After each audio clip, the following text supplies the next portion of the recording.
All right, and good afternoon.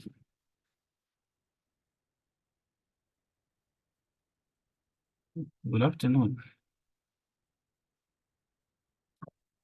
Mr. Gumbo. Good afternoon.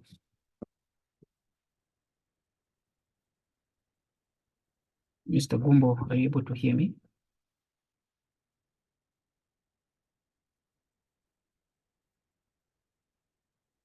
Mr. Gumbo, are you able to hear me?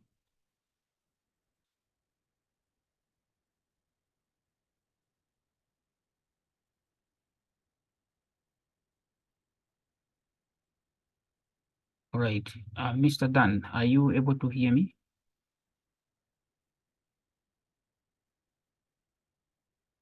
Hello? Yes, it's now much better. I'm able to hear you. I wasn't initially. Thank you. All right, okay, thank you. Okay, great. I'm trying to hear. Mr. Gumbo, are you able to hear me?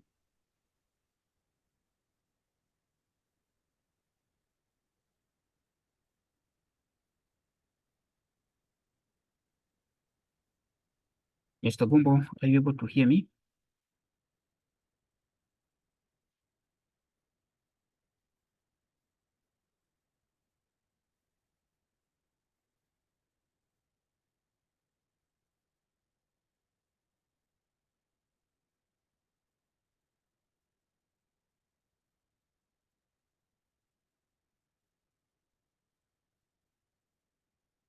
All right, I think, wow, we are waiting for others to join. We said, I think our time, it's 18. We will start at 18 sharp. So in fact, it's 18:02. So maybe we can just give Hi, it. Mr. Yes, Ali, sir. are you able to get me now? Yes, please. I can get you loud Okay, I and think I clear. was on mute. Okay, excellent. That's what we needed. All right, I think we still have a few people who will be joining us.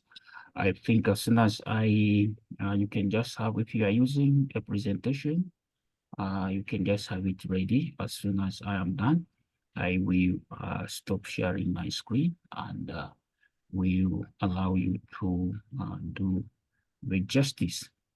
All right. At this moment, I would like to say good evening to everyone on the call. My name is Ali Kingston Mwila.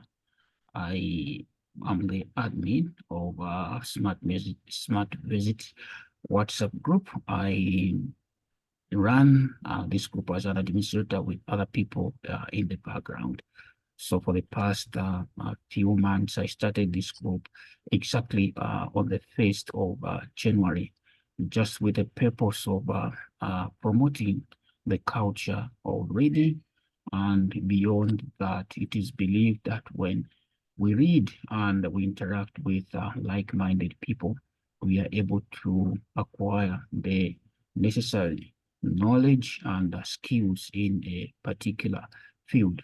So we simplify the learning, we simplify the reading, we simplify the interaction where we discuss almost all the genre of books, starting with fiction and non-fiction.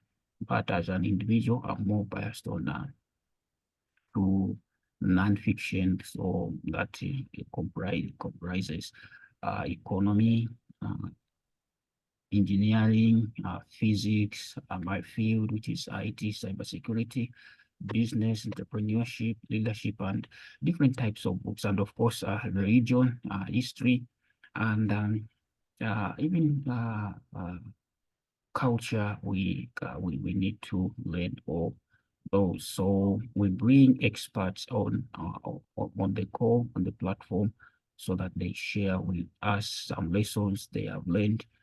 It's another easy way to learn and ask questions. It haven't been easy to bring people to talk to us, but others, they ask for a fee, and there are others who have managed to talk to us without asking for a fee. So we have a number of people who will be speaking to us. One of them is Reverend Walter Mambazi, We have Mr. Justin Kangwa. We have other experts, Niova Chabota. We have Miss Ngabo, and we have Hilda, and we have other medical experts and the experts in different fields. Those we have heard of and those we have not heard of. So we hope that 2024 will be an exciting month. All right, without further much ado, so there are some ground rules that we will follow in our conversation this evening.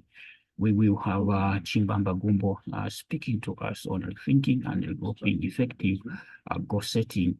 It is believed that there are 3% in this world, or a survey that was done, 3% the population of this world had goals, and after 10 years, they found that those people they have achieved so much than people without goals. So I want to believe that when we set some goals, we will be able to be more effective and do better in life. So some ground rules, please listen actively and respect diversity and the opinions of others, and discuss everything with an open-minded, and this is what we promote in our book club. And be patient with one another and show empathy even as we are discussing. When it times for questions and answers or comments, please make it short so that we can accommodate as many people as we can, and mute your mic.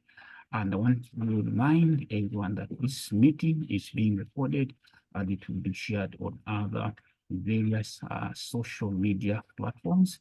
We are recording just to let others have access to the knowledge that we are acquiring on this platform. So at this moment, I will invite Chimbamba Gumbo to speak to us, and our program will run we will speak no more than 30 minutes so that we can have time for questions, which will be an interactive session. Sure. So over to you, Mr. Chimbamba, as I am stopping to share my screen. So it's I'm excited and looking forward to learn more from you. Good evening, sir. Good evening, Mr. Ali, and good evening, everyone. Thank you very much for the platform. So let me just give me a second so that I can share my slides for today's discussion.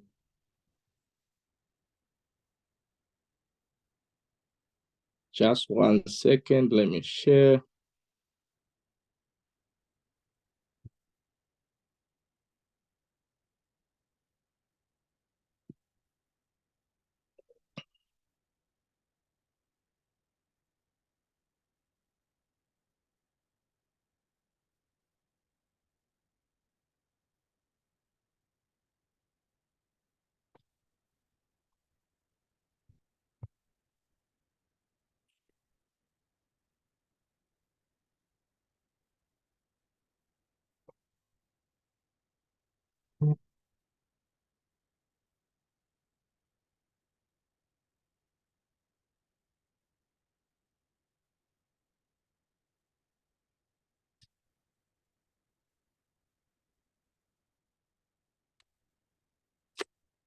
So you tell me when you are able to see my slides.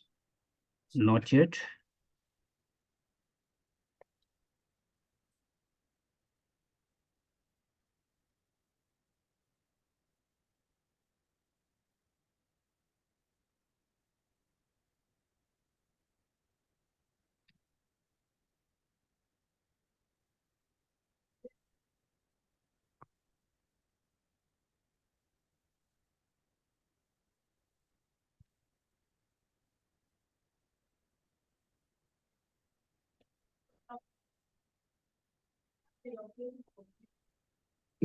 Is my screen showing?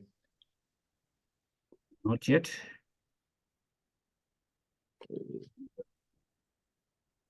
What could be the issue now?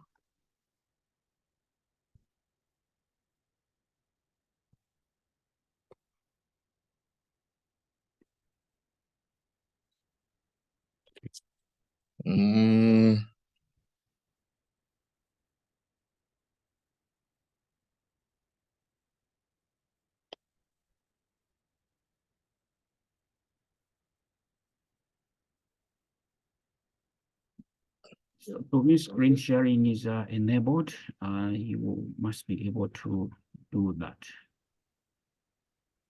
Yeah, and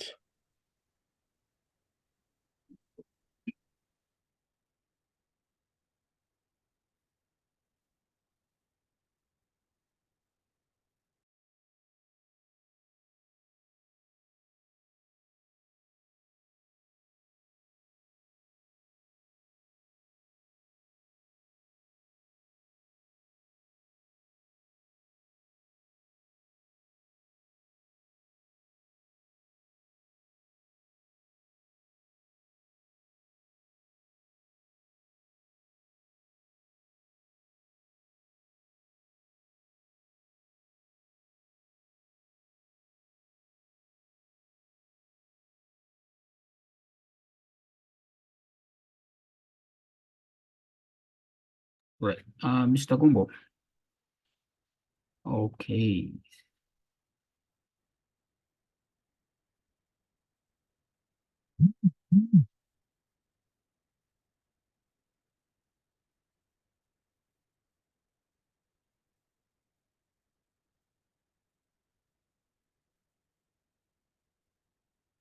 All right. I will be sharing the screen for the speaker. It's like he's having some challenges yeah, from the other side. okay.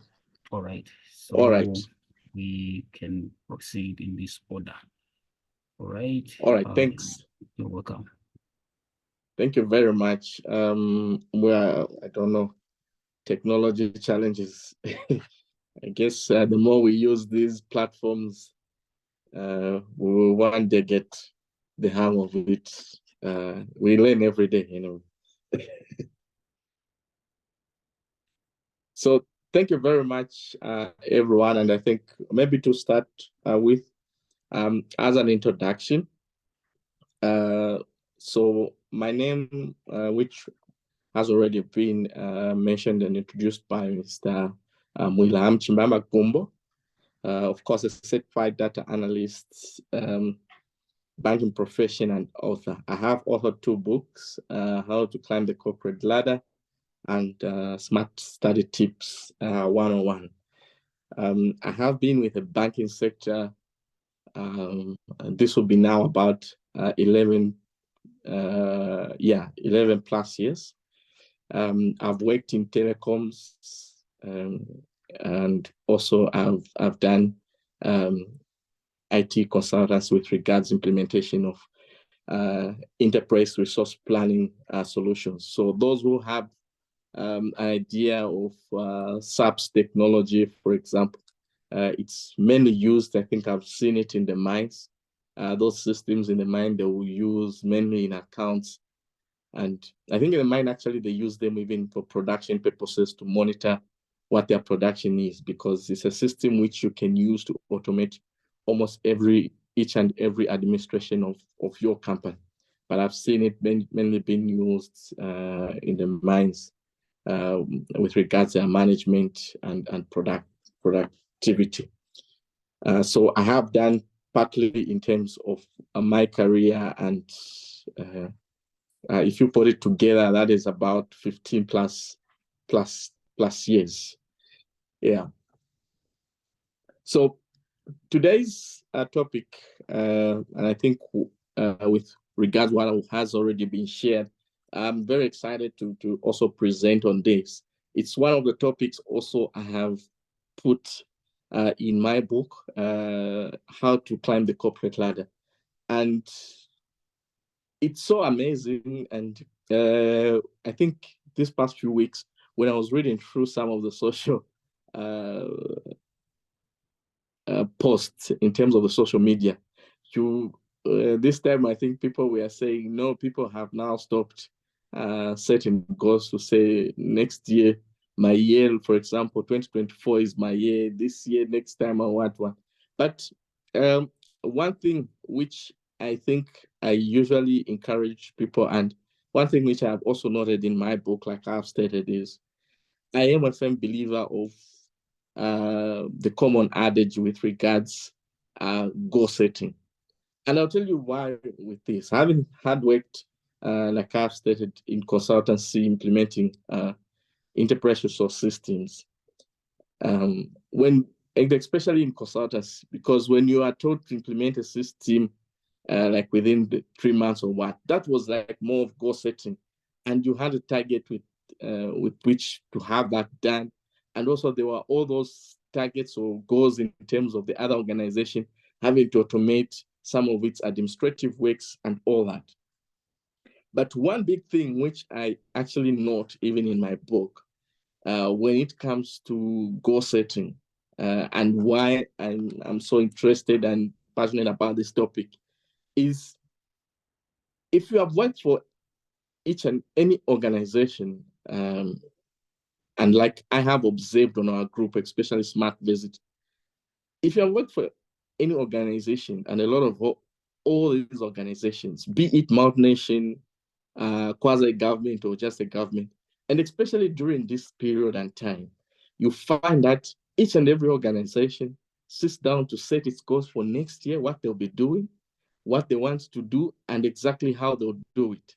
Now, when you come and read socials, people talking about, no, you know what, I've stopped this thing of saying I will do this next year, and it usually baffles me, because if a multi-million-dollar organization, organizations as big as even Apple, which are trillion-dollar companies, Amazon, Google, everywhere, mention whichever of those organizations, they develop strategies which are more likely, or we can liken to as in things or goals which have been set for them to achieve or to attain a certain dream. So it is amazing when at an individual level, someone would want to think that setting goals, it's something which they want to abandon, and life will just be happening just like that for them, which is quite dangerous for me, because if I'm out nation organization every year, most of us would sit during this time, review what we had set to achieve, whether we have achieved it, and then also set goals to say what we want to achieve next year, and then maybe even in the next 5 years when we're developing our corporate plans. So I think for me, if organizations have not run away from this tradition and have still kept it at religiously following this tradition of setting up goals, I think it is also just wise that even at an individual level, we more like follow this tradition and be able to set personal goals and see how then we can improve ourselves, how we can make some of our dreams a reality. And yes, you know what, truth be told, every goal we set, it's not that we will achieve them. Some of these goals we will set for ourselves, we will not achieve them. In other goals we will set, truth be told, we will fail terribly. In other goals, we'll achieve maybe 50%, 70%, others 30%. In others, we'll achieve 100%. Others will actually achieve more than that. But the big outcome from there should be always, for those who have failed or not managed to attain, what lessons have you learned which have improved you? Even in those you have achieved, what is it that you will need to now keep on doing to be able to apply to even those goals you have failed to do or achieve? So in our agenda today, we will look at, of course, I want to more of like break it down in terms of us defining what goal setting is.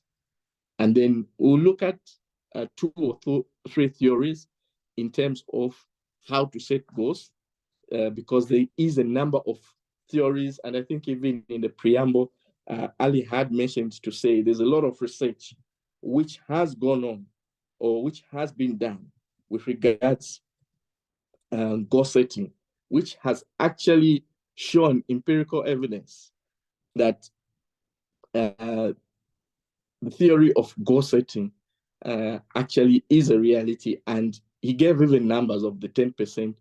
And I think it should be 2 days ago, there's a post Mr. Ali made of those MBA students, is it from Harvard, who were asked whether they set goals.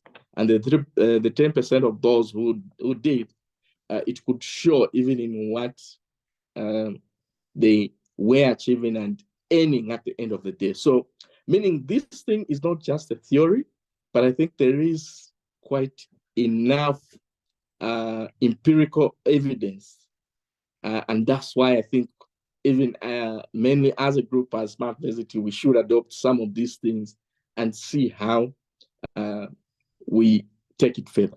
Further in here, I will try to also talk about how we can set that, how we can achieve the set goals and the practical tools and systems we should put in place for us to set goals. Because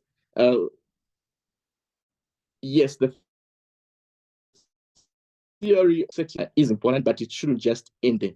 So I want to see where at the end of the day, we come out with 1 or 2 systems or things we can do or use in terms of setting goals. And then secondly, in terms of how we can achieve them.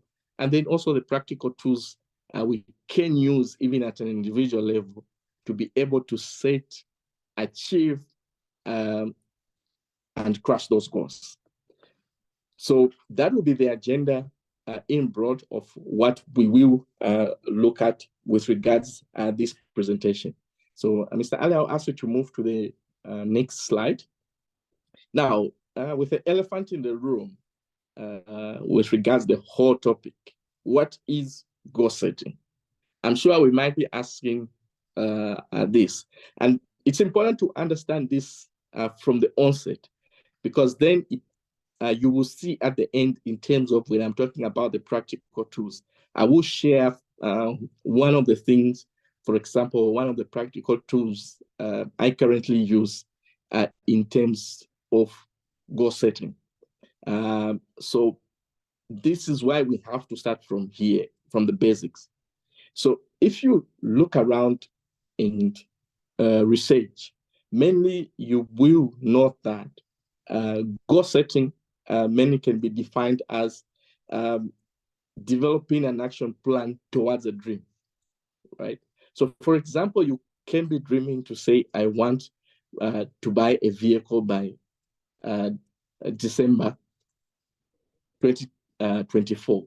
That is a goal, right? So you now then develop an action plan in terms of how you make that dream a reality. So that is what is called goal setting.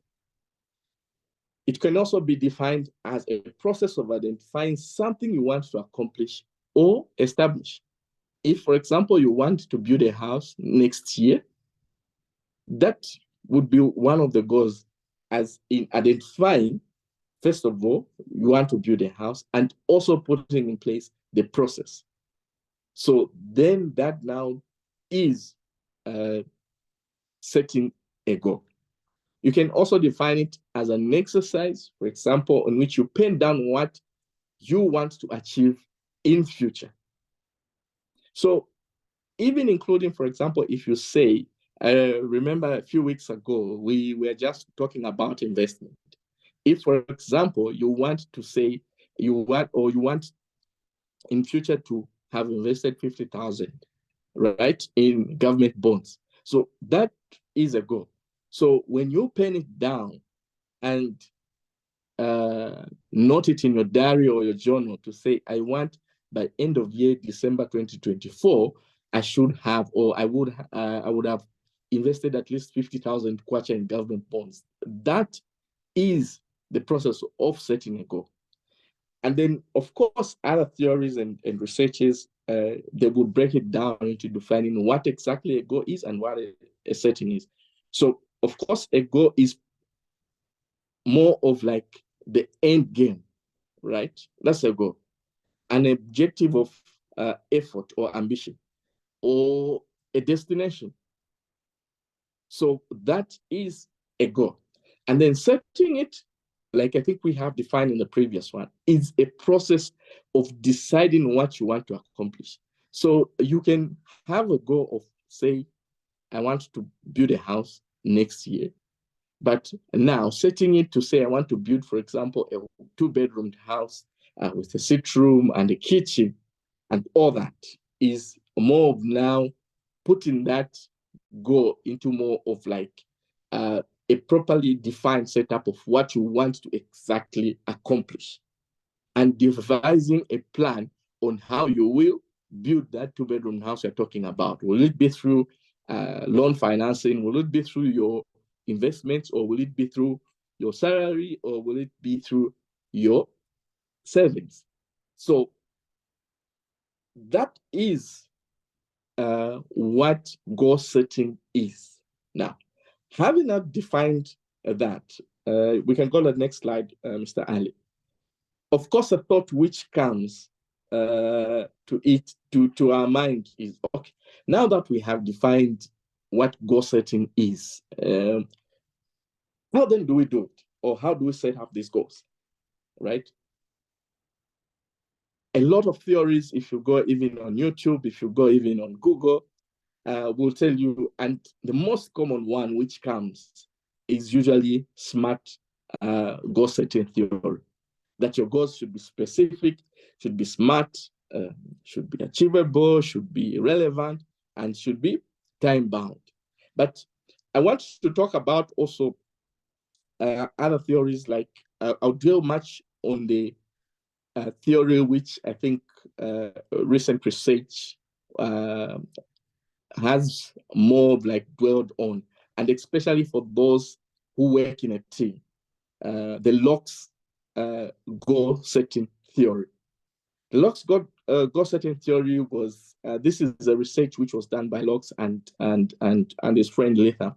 They did do a research in terms of goal setting. So with this research which they did, they came up with 5 fundamental steps one needs, and especially when you are in a team setup, on how you can set goals as a team. Now, why I would dwell much on this theory on this slide is because on my next slide, I want us to more of, I usually prefer people to use the SMART goal setting theory because 1, it is simple, and 2, it is easy to adapt and implement. But in my presentation, I won't just end on the SMART goal setting theory. I will also include what I think now has evolved into a smarter goal setting theory, where you're including the ER at the end in terms of those initials.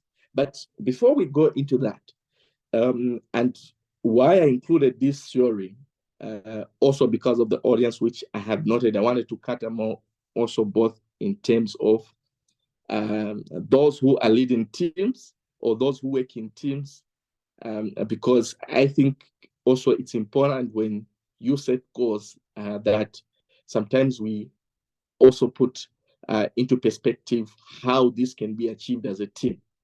So the Locke's goal setting theory, I think, has catered so well for those who are leading teams, be it in organizations, at home, in church settings or community settings, to have worked well. And this is a research which has proven empirically that it works. So the Locke's goal theorem has basically 5, the framework has got basically 5 headings of which it has been divided into. So the first one is when you are setting goals, and especially, and like I've stated, this is more off focused when it is goal setting in a team. So there is clarity, challenge, commitment, feedback, and task complicity. Now, to quickly just explain this, clarity is more of what you will find in the SMART goal setting theory, which is setting goals which are specific, measurable, and attainable. And then the LOX goal setting theory also, in the next heading of the framework, is about setting challenging goals. In this theory, or in this goal setting theory, it is believed that from the research, when Locke and Needham did their research, that all those goals which are, for example, just too simple or too challenging are difficult to achieve. So in this theory, he encourages to set goals which are challenging, but not very stretchy, right? So what I mean by this, if you have, from my observation and from my experience with working with different organizations, especially during the time I was doing consultancy work, is I think the rule of the thumb is when you're setting a goal which is challenging. Say, for example, if this year you manage to achieve a goal by, even if it's 90% to 100%, the rule of the thumb here in setting challenging goals is you should increase from what, if it's a goal you are repeating, you should increase it by not more than 20%. Because then if you increase it more than 20%, it becomes very challenging and complex to achieve, or complicated to achieve, but it should also not go beyond 5% when you increase. So let's say, for example, if this year you had set for your team to achieve maybe selling something, say 100 pencil pieces, and then they have achieved them. So if you want to increase that in the next financial year or in the next year, the rule of the thumb is that you should increase it by 5 to 20%. And that becomes a challenging goal and something which is achievable. In this framework also, it talks about commitment. When you set goals, each and every member of your team should be able to commit to achieve them. Without that, it means that you're just setting goals which will not be achieved. So when you're setting goals, usually what is encouraged when you read through in the Locke's goal setting theory is that encourage or sit with your team to have them set objectives based on the goals you have set, so that you have more of like a sign off with each and every team member to sign off to whatever goal they want to achieve, as in committing to it. So usually most of the organizations these days, what they do is they will encourage you to say at the start of the year, you set up to say, these are my objectives I want to achieve this year, so that every time you keep on reviewing, it will be based on, I committed to this and I have done this. That way, in this theory, it has proved that the team or members of the team are able to achieve. The fourth framework or heading in this framework is about feedback. And I love this because if you have seen, and this is why I keep on saying, multi-nation organizations have continued with this. If you work, for example, in an industry where there is a lot of sales and what, those who have been in telecoms, they know that every day, for example, or at least every week, goes without saying that the people will be going through their sales down on what each and every salesperson has managed to sell in terms of maybe if it's SIM card or if it's gadgets or mobile phones and all that. And this is what it's all about, feedback, because every now and again you need to be getting feedback towards what what you are doing towards achieving a goal. And that is very important in terms of having to set, having set your goals. You also need to have a plan on how often you'll be reviewing them or receiving the feedback on whether you are doing good in terms of towards achieving that target, or whether you're doing bad, or what do you need to change for you to be able to achieve that goal. So it is very important to, when you're setting goals, according to this theory, that you also put in place a feedback loop. And then the task complexity, which is the last part in terms of this theory, is that it encourages you to say, look, when you have set up a goal, if you go back to number one, which says on clarity that your goals should be specific, measurable, and achievable. In the last part, in terms of task complexity, it encourages that your goals should be able to be easily broken down into actionable tasks. If your goal is not able to do that, you are not able to do that with that goal, then it means you haven't set a good goal, and it will be difficult for you to achieve it. So I wanted to explain on that theorem so that at least also people can appreciate that there is also this kind of theorems or theory which have been put and researched about for people to understand and be able to use. And especially for those who are managing teams or are working in a team and are also leading maybe a team, be it at home, in the community, at church, or at work. So we will now quickly move to how one can, at an individual level, set goals for themselves. And of course, I will go with a common one theory. Like I said, though, this has now evolved into what is now mainly called the smarter goal setting theory. But at the end of this, I also put up some practical tools now which people can adopt using this same theory, the smarter goal setting method. So, of course, the smarter goal setting method in terms of those acronyms. First one in S is about setting goals which are specific. If you look at there, why I'm saying to say you need to be specific in setting your goals. You can't just say, for example, if you are working to say, I want to be a manager in 3 years' time. That's not, yes, in terms of time, you would have said to say 3 years, but in terms of just saying for you to say, I want to become a manager, it's not really being specific of what kind of manager you want to become or in which field. So this now becomes so difficult for you. That's where if you have seen in some organizations, you find people who have been jumping from one job role to another just because they just want to be manager, or they apply for each and every manager role which comes open, just because for them, it's just what is important is becoming a manager. And they're not being specific on what kind of a manager they want to become or what type of a manager they want to become, right? So we need to be quite specific when we are setting up goals like that. So as an example I've given, for example, if you want to be the best operations risk audit manager, you need to state it as such. Because you can't just say, I want to become a manager. You want to become a manager in 3 years' time of what?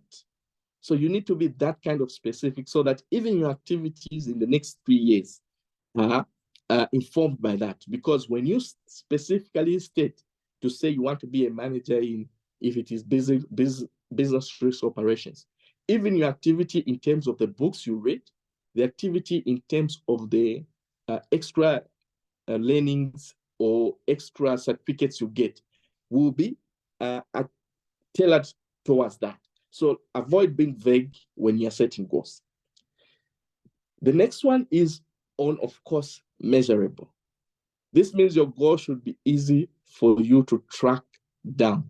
You should be able to easily break down your goal and be able to measure it. Remember, anything you cannot measure, you cannot be able to manage it. It's that simple. If you are not able to measure something, it just means that you will not be able to manage it. Because as an example, if you have set up a goal, you are not able to measure to say in 3 years' time, for example, like we said, you want to become a business risk operations manager. But if you just said to say, in 3 years' time, I want to be a manager, it will be difficult for you, even after year 1, to evaluate whether you are making steps towards achieving that. But if you specifically state your goal to say, I want to become a business risk operations manager in 3 years' time, after year 1, you can be able to even tell to say, whoa, as I'm working towards this journey, how many, for example, books have I read towards being a manager in terms of operations risk? How many certifications have I done? Or if it is maybe doing an MBA, how far am I? So all those is what this measurable activity should be. And that's why in the first one, you have to be specific so that you can be able to measure every day or every week or every month or every year. And like I've said, something you can't measure, you won't be able to manage. The third point is on, I know others will put this as achievable, but I think the best description on the third, which is the A, is your goals should be actionable. I've given an example there in terms of someone, for example, who's working in a bank and is a clerk or a cashier. And then they just say, you know what, I would like to be a CEO maybe in 2024. Wow, okay, yes.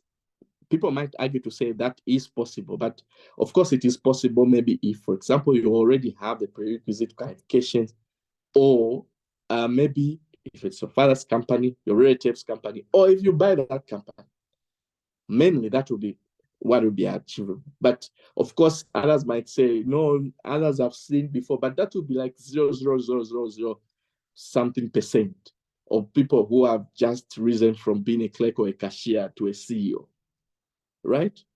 But you need to be, for example, that kind of a person who's maybe starting as a clerk in a bank. An achievable or actionable goal when setting, say, for example, for the next 1 year or 2 years, would be maybe, for example, to become maybe a service manager in the branch. Because from a clerk, it's easy to put in actions of which that person can learn and be able to do to achieve that goal. I'm not saying people shouldn't, I'm stopping them from dreaming big, but what we should put in place.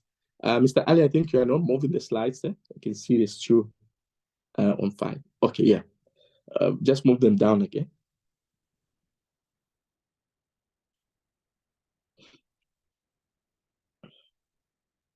I don't know whether you have, it should be slide 7, which is, I'm talking of being actionable.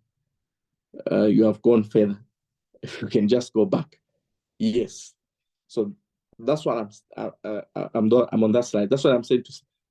I'm not stopping you from dreaming big, but let's also bring in reality when we are setting our goals. The next part, of course, is on R, which is relevant. Your goals should be relevant. Like an example, I'm from giving and becoming a CEO. If you want to become a CEO, for example, we know that mainly a job of an organization leader is to do with stakeholder management, because you are to do with managing, for example, the board members, your clients, and your employees, or the employees and stuff, because you are now the head of that organization. So if you have set up such a goal as a long-term goal, your relevant goals in the short term, or what you should be doing, should be something to do, for example, learn about public speaking, learn about stakeholder management, do all those soft skill courses, so that in the long run, it becomes relevant in achieving your major big goal. So in terms of when you are setting these small goals, they should be speaking to your relevant big goal you want to achieve as an end game. So that is what is encouraged on there. And of course, time bound, which is the next slide. Setting a goal without a time. Number one, it just doesn't motivate you for you to be able to work towards that. That's number one. Number two, you need to set your goals with a time bound in mind and clearly stated. Like we stated in a few slides before, to say, for example, you can say, I want to become the business risk manager in the next 3 years. At least there's some time to that. And then even your activities towards achieving that goal will be set in such a way. So now I want to extend this SMART theory to SMARTer. where I'm including the two letters E and R. So E is more to do with evaluating your goals regularly. Like I've stated, multi-nation organization now, or even big organizations, they have regular board meetings. Those are just not meetings for the organizations to pay people. Of course, people who will sit there, they'll be paid, but the whole reason all those systems and regular board meetings, for example, have been set is for continuous reevaluation or evaluation of the strategy or goals an organization has set itself to achieve. Without that, the organization won't be able to be resetting itself or changing course due to external and internal changes which are happening for them to still stay on track to achieve those goals. I gave an example also in terms of how telecoms do their weekly sales meetings to track how much, for example, how many gadgets have been sold by a particular person or sales shop. Now, a lot of mentors on this, and which I also currently use, have encouraged individuals to have accountability partners. The whole reason for this is simple. If you have an accountability partner, it will force you every now and then to be looking at or to be checking on how far you have gone or you are doing with your goal. Currently, for example, if it is for me, what I have done is I have an accountability partner where we meet, for example, once every month on a Sunday afternoon. We discuss in terms of, so for example, we would have already set our goals or what we want to achieve for next year. So starting next January, we would like sit once at least every month on a Sunday afternoon and look at all those goals to say you had set ABCD goals, or you had set to say by January you were supposed, for example, to have, maybe if it is, say for example, you want to publish a book, we would have said by January you said you would have sent a manuscript to the publishers or to the script readers. Have you sent that? What could be the challenge? Why haven't you been able to do that? Or it could be, you know what, I haven't found someone who to send this manuscript to. Would you know of anyone who can help me with this? And that way, I found it to be very, very helpful, because sometimes I found myself, I remember when I was doing my book, I was supposed to have published it by somewhere in November, and I was running out of time. When I took that to my accountability partner, he was like, no, you know what? All those figures in terms of budget you're talking about, they're too high. Here is someone I have been in touch with who have published my book, and the cost was almost like half of what I was budgeting for. And that way, having an accountability partner helped me to publish my book in time, because we could then, accountability is just not about why didn't you do this. Accountability is also helping you about how you can navigate the challenge you are having to easily achieve your goals. And then the last one on rewarding. So your goals should be rewarding. You should be setting goals which are rewarding. Why is this the case? It's because no one doesn't like a reward. It's like, for example, someone going for work, you're not getting a paycheck. A paycheck is a reward for your work you're going to put in. And it should be the same when you're setting goals. When you're setting goals, there should be a reward which you want to achieve, or something why you are setting. For example, if you are setting a goal to build a house in the next 2 to 3 years. It could be two things. Either you want to, if you are renting, to stop renting, or if you already have a house, it could be you want to start earning rental incomes. Or it could be that you just want to increase in terms of your portfolio of your wealth. When that is done, the reward is that, one, if it is you want to shift to stop renting, you stop renting. So you have that reward of, instead of paying the rentals, that money will now be used for other things you wanted to do in your life. If it is, for example, rental, you'll be receiving an extra income, which now you can use to do other things. The same if it is just to increase your portfolio of wealth, you would have increased your net worth. So that is how it should be. It should be motivating when you are setting goals. Now, in closing, which is the next, I want to just share some of the things which are important when we are setting goals. And I'll share some of the books maybe which we can read. And I think even Ali has shared some of the soft copies of this book in our group, SmartVersity. So setting those goals we have discussed and using all those theorems and theory is important. And I think even is not just individuals are victims, even organization and multinational organization are victims to this. You'll find that they would have laid out a strategic plan or a goal for next year, nicely written, well presented to the board, even everyone clapping. But when they reevaluate after a year or 2 or 3, they find that they haven't stuck to that. Number one thing which I would encourage, which makes it practical to goal setting, is if you're setting, for example, for a start on individual goals for next year, please buy a book or a journal where you can write down in pen or in pencil. Write them down. Journaling is important when it comes to goal setting. Please write down the goals you want to achieve in 2024.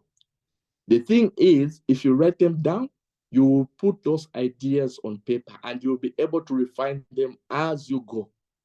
That's number one thing.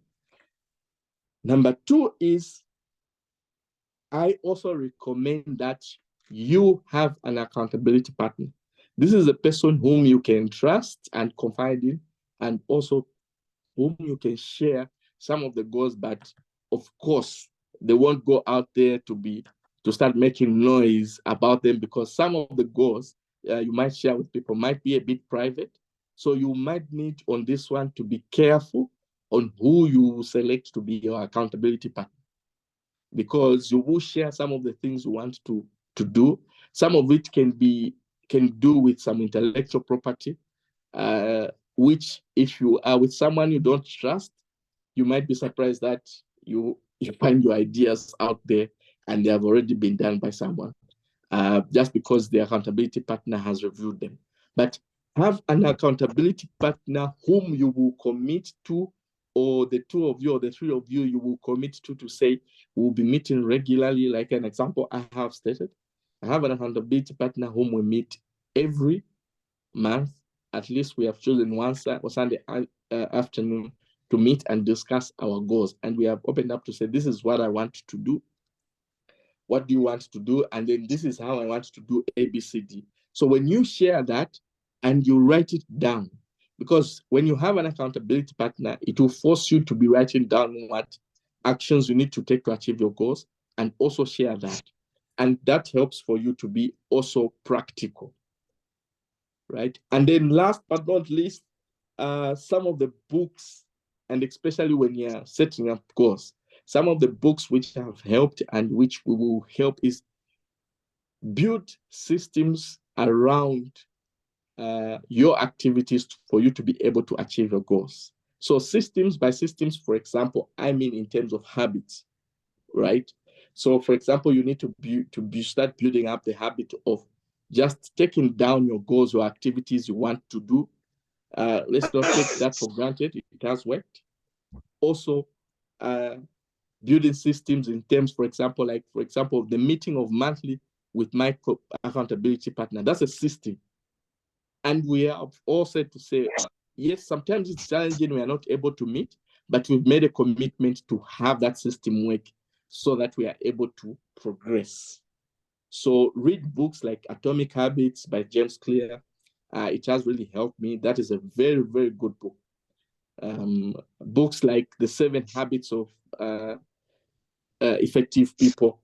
That is one of the books also which will help you in terms of goal setting, and especially building systems around the goals you want to achieve. Now, as I end, I usually like to end with one of the saying which most shared to me by my mentor that from John 13:17, now that you know this, you will be blessed if you practice them. Thank you everyone for listening. I think we'll now open it up for questions and answer session. Over to you, Mr. Ali, and thank you very much, everyone, for listening. Thank you very much, Mr. Chimbamba, for that wonderful presentation. I think we needed this moment. Last time we couldn't meet. Perhaps it was meant to be that this will be the right time. All right, thank you. We have done justice 101%. Before maybe we have opened a question, you can raise your hand or you can type in the chat box for any questions, and then you will be asked to do that. I mentioned earlier that you need to be to have short questions or short comments so that we can allow others to comment. And I would like to, at this moment, to read what is in the chat box from Mr. and Mrs. Sinjani, who is requesting that he's saying, I think I need more clarity on actionable and realistic in the smarter method. I need more clarity on actionable and realistic in the smarter method. Mr. Sinjani, Mr. and Mrs. Sinjani, we are asking that you give more clarity on that. Thank you.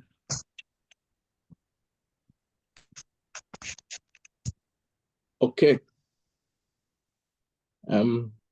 Thank you very much for that question. Maybe let me start maybe by answering that question. If Mr. Ali, if you can just go to my last slide in the appendix, I'd included something here. I will share this with you also, and maybe we can share it in the group. So this is one, for example, one of the templates we have developed with my accountability partner on what we use to set and be able to track our goals and progress. So it's an Excel simple thing so that it's not something complex, but it just helps us in terms of us setting the same smarter goals, which are actionable and all. So in coming to what that question is in terms of clarity on actionable goals, right?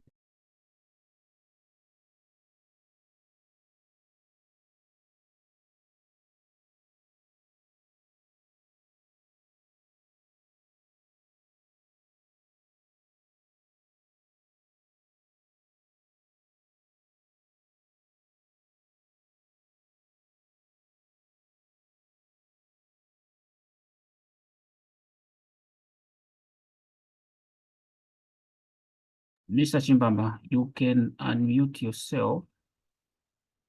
You can unmute yourself. Okay. Okay. Am I on mute? Okay. Yes. Okay. Yes, please. Sorry, I think it was me accidentally. There was someone by the name of Danny. I think you were close to him and I muted you accidentally. Apologies. Okay. All right. Thanks.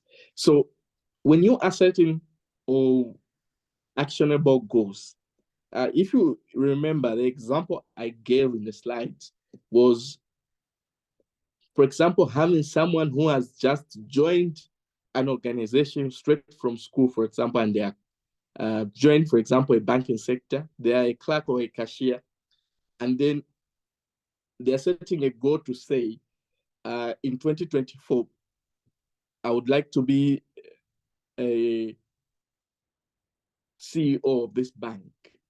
That's unachievable, unless, like I've said, unless if that bank is your father's bank, or if that bank you have bought, you are the major shareholder, or a miracle happens, of which it will be 0.00001%, right? So when you are setting actionable goals, it should be a goal which motivates you to even put in place tasks for you to be able to do and achieve. So, like, for example, I gave in specific goals. If you say, for example, you have just joined an organization from school as, say, a cashier, you have joined a bank. I think the realistic and actionable goals you would set would be, for example, I want to be a service manager in the next 2 to 3 years. That is something which you can work on and achieve realistically. But if you set a goal to say, which is out of this, it's a wild dream, it becomes difficult for you to even put in place actions for you to achieve. So, like I said, unless if you are privileged enough to own that organization or it's your own company, yes, it's something you can easily put in place. So, actionable goals are more to do with where you have set up a goal which you will be able to have activities done towards achieving that in a realistic manner. It shouldn't be something which is out of this world. No wonder if you remember in just before the action itself, in terms of measurable and in terms of relevance, I stated to say the rule of the thumb in most organizations is what they have done is, especially if, for example, if you look at sales departments, the rule of the thumb of that, what they have done in terms of setting actionable goals is they would look at, for example, last year, or for example, they will look at in 2023, we were able to sell 100 iPhones in store X at Hill, right? So when setting a target for iPhones for a store at Hill, the rule of the thumb in this theory, what they have advised, and I think which is most practical, most of our organizations have used, is to say you increase that target by between 5 to 20%. That way, it becomes a goal which is achievable next year and which is actionable. Because if you say, for example, you guys this year you managed to sell 100 iPhones. Now I'm putting a goal for you to sell, say, for example, 115, which will be a 15% increment. It's easy because you will be able to say, look, if you operate at the rate you are operating this year, what you just need to do is to add 1 or 2 new things in terms of how you sell. So, for example, I would say, look, if you were just selling these iPhones to the walk-ins, why don't you have one of your salespeople to be working out in the mall to give out flyers? So that way it becomes an actionable goal. All right. I hope that clarifies. All right. Thank you very much, Mr. Chimbamba. We have run out of time. I think the meeting is supposed to go just for an hour. And I know we took some time to do some technology challenges there. All right. While we are waiting for maybe 1 or 2 questions, we can invite, you can type your question or you can raise your hand, and we have Mr. Gumbo there is going to respond. I have a question while others are thinking. Mr. Gumbo, you mentioned in your one of the parts where you made like some reference people are making, like 2024 resolutions or 2024 goals that they will no longer be setting goals. I want to ask you, what is the comparison between New Year's resolutions and goal settings? The comparison between the New Year's resolutions and the setting goals. The resolutions, we are seeing people saying that I'm dreaming the kind of range I'm doing that. So you can respond to that, and then we can also invite Kundananji Siame. If you can quickly respond to that, Mr. Gumbo. Thank you. All right, thanks. So it's a question on the difference between New Year resolutions and goals. To Exactly. be honest, I think that from my research in terms of these goal setting theorems and all, that is one on the same.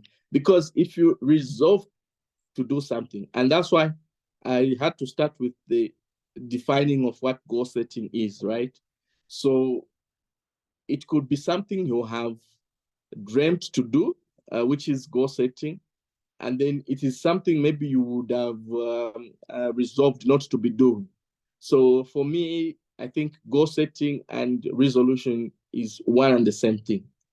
I think people resolve to say in, and I think if you read most on the socials, is no, this kind of manners should, or this thing should end in 2023.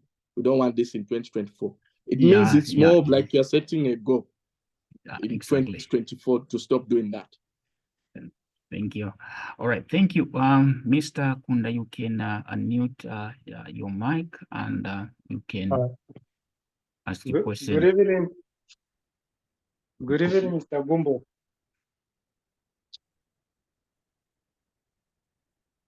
Okay, Mr. Gumbo Yeah, is so that was very insightful. Yeah, I want to know the difference between a plan and a goal. Maybe you can just clarify that one. Okay, quickly on that, a plan is on how you will, of course, achieve your goal. Your goal is your end game, all right? So if, for example, I'll go back to the example I gave.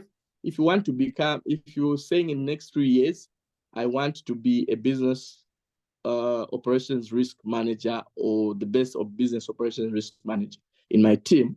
So you develop a plan on how you're going to achieve that. You say, for example, in year 1, I want to make sure I gain these certificates. In year 2, I will maybe be evaluating this kind of businesses in terms of risk management. So that is a plan. But the end game is a goal, which is what you want to achieve. All right, thank you. Well noted.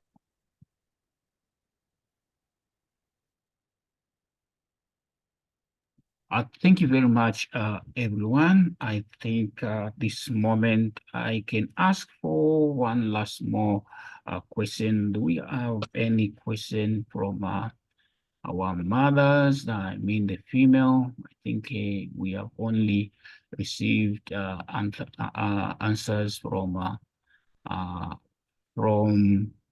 the male. Now we need even a female person to ask a question. I'm wondering if we have female this moment. All right, if there are no further questions, I would like to thank everyone for your time and much more. Thank you, Mr. Gumbo, for making time to come and share with us this insightful and practical experience. I want to believe that we are going okay. Let me end and then just ask Mr. Doubt.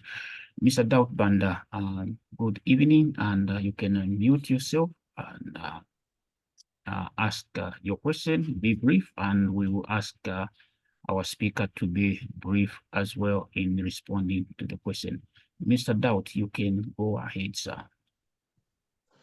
Thank you very much. First of all, I would like to appreciate that the speaker made time to be here and benefit us from his knowledge. My question is more of a general one. I would like, from his experience, how does he rate our...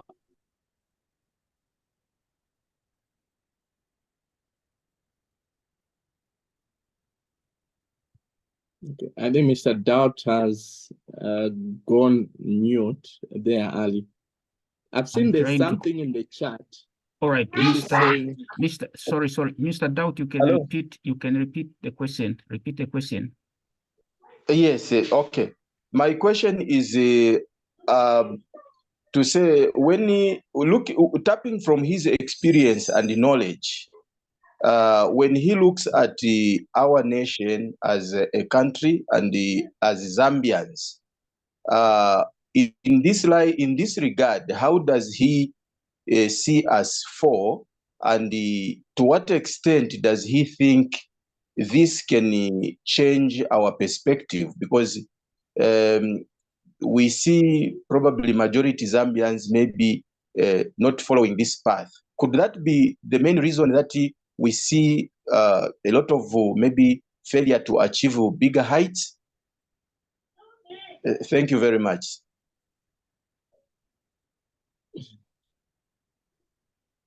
Thank you for that question. That's a very good general question, right? I'll be brief in answering that. I think now with this kind of technology groups, this has helped us to also be setting goals. With that general question, I think Mr. Ali has shown some empirical evidence, and with though that post Mr. Ali made on those 10% MBA students at Harvard might not be in our country, but I think it applies everywhere, right? It applies everywhere. But from my experience, like you have asked, I think this, if I give you from my perspective with my circles, both of them, I think we are starting to develop this habit, which has been so beneficial in achieving a lot of stuff. I know my friend now running his own consultancy. Difficult things we used to see, like maybe getting a brand new car from the showroom. When one time he set that goal, it was very nice to see him achieving that. And I think we are heading in the right direction if we adopt these methods. All right. Thank you very much. I think we can have the last question, and then we will call it a day. We'll make some closing remarks. So Mr. and Mrs. Sinjan, they're saying thank you. And we have Godfrey, Geoffrey, we're saying thank you for the wonderful presentation. And let me read the question from Abel. Abel, we say, how can one strike a balance between personal development goals and professional aspirations? This is the question from Abel. Abel, we say, how can one strike a balance between personal development and professional goals? What is your take, sir? Thank you. Thanks for that question, Mr. Abel. But I think on this one, it more of like my personal experience and view depends on what an individual is. But I'll give you an answer on this based on my personal experience and view. I don't think personal development goals and professional aspiration are usually things which are too different. I believe your personal goals should also align with your professional aspirations. One thing I will say from my experience is because, look, you cannot be, it's difficult for you to say you can be two persons at work, and then when you come out of there, yes, people say when you're at work, you close and usually this is usually asked to say, I want to be doing business out here and what. But at the end of the day, what you would learn professionally is what you also come to bring and manage your personal businesses or your personal goals. So it's the same as striking a life-work balance. For me, I don't believe really that is there. When you're focusing on some goal, just focus on it. And no wonder in my template, if you will see, I have shared, which I'll share.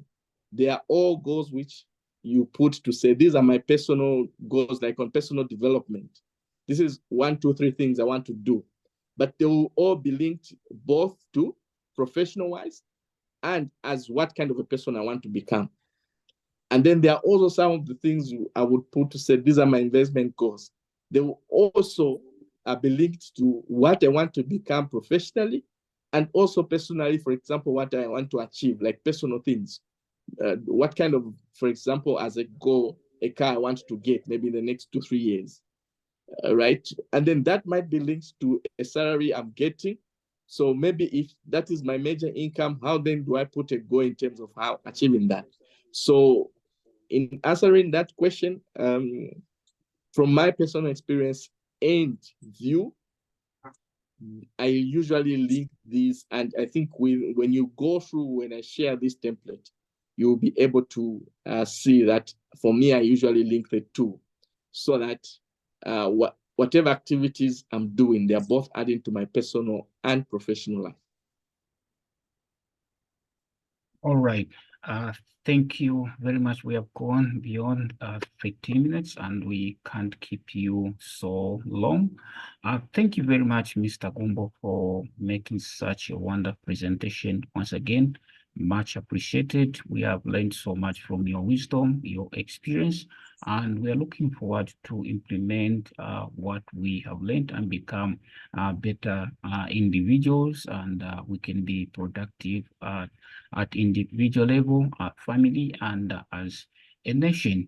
So much appreciated, and I would like to thank everyone for taking your time. I know some are busy, they are on the road, and others, they have other commitments, but you decided to attend this meeting. Please, there is a link which I shared in the chat box. If you want to join the book club, you can join. There are men with great experience and wisdom where we exchange different kind of knowledge and information. I would like to thank you and wishing you a happy and prosperous 2024.